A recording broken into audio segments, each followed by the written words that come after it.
सबसे पहले हम प्रोजेस्टेरॉन के बारे में समझ लेते हैं। प्रोजेस्टेरॉन एक टाइप का स्टेरॉयडल हार्मोन है। फीमेल बॉडी के अंदर जो ओवरीज प्रेजेंट होते हैं, इसी ओवरीज के अंदर कॉर्पस लूटियम होते हैं और इसी कॉर्पस लूटियम के अंदर से प्रोजेस्टेरॉन प्रोड्यूस होता है। अगर फीमेल प्रेग्नेंट हो चुकी है तो प्रेगनेंसी के दौरान फीमेल बॉडी के अंदर जो प्लासेंटा होता है, इसी प्लासेंटा के अंदर से प्रोजेस्टेरॉन प्रोड्यूस होता है। इसी के साथ साथ हमारे बॉडी के अंदर जो एड्रिनल ग्लैंड्स होते हैं, इस एड्रिनल ग्लैंड के अंदर से भी प्रोजेस्टेरॉन प्रोड्यूस होता है। फीमेल बॉडी के अंदर प्रोजेस्टेरॉन काफी इंपॉर्टेंट रोल निभाता है। फीमेल बॉडी के अंदर प्रोजेस्टेरॉन मेंस्ट्रुअल साइकिल को रेगुलेट करता है, प्रेगनेंसी को सपोर्ट करता है एंड रिप्रोडक्टिव हेल्थ को भी मेंटेन करने का काम करता है।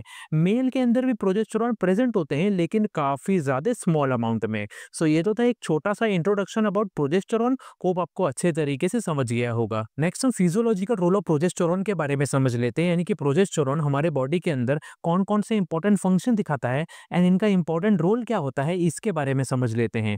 सबसे पहला है menstrual cycle. Progesterone prepares the endometrium in the uterus for potential implantation of a fertilised egg. If fertilisation does not occur, progesterone level drop which leads to menstruation. Female body के अंदर जो यूटेरस होते हैं, इसी uterus के अंदर progesterone endometrium को prepare करने का काम करता है। अगर एग फर्टिलाइज हो जाता है तो यही फर्टिलाइज एग इसी एंडोमेट्रियम के ऊपर जाकर इम्प्लांट हो जाता है। लेकिन अगर एग फर्टिलाइज नहीं हुआ तो फीमेल बॉडी के अंदर प्रोजेस्टेरॉन का लेवल ड्रॉप हो जाता है और मेंस्ट्रुअल साइकिल चालू हो जाता है। इसके बाद है pregnancy support. During pregnancy, progesterone maintains the uterine lining, prevent contraction and protect the foetus from immune rejection. Female body के अंदर प्रोजेस्टेरॉन प्रेगनेंसी के टाइम पर यूटेरस के लाइन को अच्छे तरीके से मेंटेन करता है और यूटेरस के अंदर किसी भी टाइप के कॉन्ट्रैक्शन को भी प्रिवेंट करता है और फीटस को इम्यूनिटी रिजेक्शन से भी प्रिवेंट करने का काम करता है, प्रोटेक्ट करने का काम करता है। इसके बाद है breast development. Progesterone promotes the development of memory gland, preparing the breast for milk production during pregnancy. Progesterone female body के अंदर मेमोरी ग्लैंड को अच्छे तरीके से डेवलप करने का काम करता है, जिसकी वजह से जो ब्रेस्ट होता है वो भी डेवलप हो जाता है और मिल्क का प्रोडक्शन प्रेगनेंसी के दौरान अच्छे तरीके से एनहांस हो जाता है। इसके बाद है brain effect. Progesterone has a Kameng effect on the brain. It reduces anxiety, improve sleep and support brain repair. Progesterone हमारे बॉडी के अंदर एक कामिंग इफेक्ट प्रोड्यूस करता है और इसी के वजह से एंजाइटी रिड्यूस हो जाता है, स्लीप इंप्रूव हो जाता है और हमारे ब्रेन के अंदर रिपेयर को भी सपोर्ट करने का काम करता है। Progesterone relax blood vessels and help to lower blood pressure. Progesterone हमारे बॉडी के अंदर ब्लड वेसल्स को रिलैक्स करने का काम करता है और इसी के वजह से ब्लड प्रेशर धीरे धीरे लो होना चालू हो जाता है। सो ये तो था physiological role of progesterone. Hope आपको अच्छे तरीके से समझ गया होगा। नेक्स्ट हम पैथोलॉजिकल रोल ऑफ प्रोजेस्टेरॉन के बारे में समझ लेते हैं, यानी कि जब हमारे बॉडी के अंदर प्रोजेस्टेरॉन का लेवल इम्बैलेंस हो जाता है तो इसकी वजह से कौन कौन से डिजीज या फिर कौन कौन से इश्यूज हो सकते हैं, इसके बारे में समझ लेते हैं। सबसे पहला है progesterone deficiency. Low progesterone levels can lead to irregular menstrual cycles, infertility, and an increased risk of miscarriage. Additionally, progesterone deficiency is also linked to symptoms such as mood swings, anxiety, sleep disturbance, and premenstrual syndrome.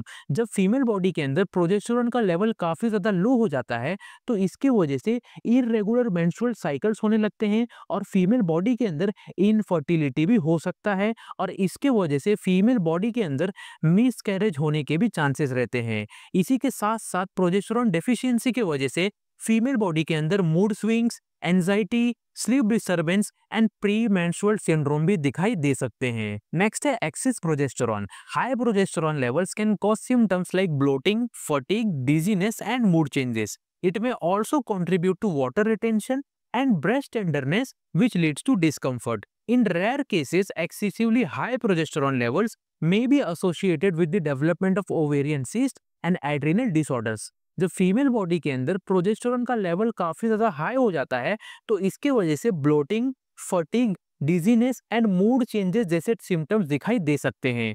इसी के साथ साथ female body के अंदर water retain हो जाता है and female का जो ब्रेस्ट होता है उसके अंदर टेंडरनेस कंडीशन प्रोड्यूस हो जाता है और इसी टेंडरनेस की वजह से फीमेल को काफी ज्यादा डिस्कम्फर्ट फील होने लगता है। कुछ केसेस में हाई प्रोजेस्टेरॉन लेवल की वजह से फीमेल के जो ओवरीज होते हैं उनके अंदर सिस्ट डेवलप होना चालू हो जाते हैं एंड एड्रिनल डिसऑर्डर्स भी होना चालू हो जाते हैं। सो ये तो था pathological role of progesterone. Hope आपको अच्छे तरीके से समझ गया होगा। इसके बाद हम क्लिनिकल यूजेस ऑफ प्रोजेस्टेरॉन के बारे में समझ लेते हैं, यानी कि प्रोजेस्टेरॉन का यूजेस क्या क्या होता है एंड कौन कौन से डिजीज एंड कंडीशन को ठीक करने के लिए इनका इस्तेमाल किया जाता है, इसके बारे में समझ लेते हैं। Progesterone is used in hormone replacement therapy. Hormone replacement therapy के अंदर प्रोजेस्टेरॉन का इस्तेमाल किया जाता है। Progesterone supplements are used for the support in pregnancy. Pregnancy को सपोर्ट करने के लिए प्रोजेस्टेरॉन सप्लीमेंट्स का इस्तेमाल किया जाता है। Progesterone is used in treatment of menstrual disorders. Menstrual disorders के ट्रीटमेंट में भी प्रोजेस्टेरॉन का इस्तेमाल किया जाता है। Progesterone is also used as contraception.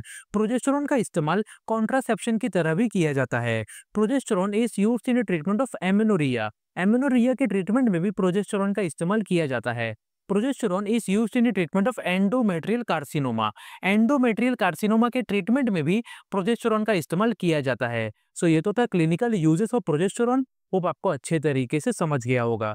सो यहाँ पर प्रोजेस्टेरॉन चैप्टर अच्छे तरीके से खत्म होता है। अगर आपको किसी भी टाइप का क्वेश्चन या फिर डाउट है तो आप हमें कमेंट बॉक्स में पूछ सकते हैं।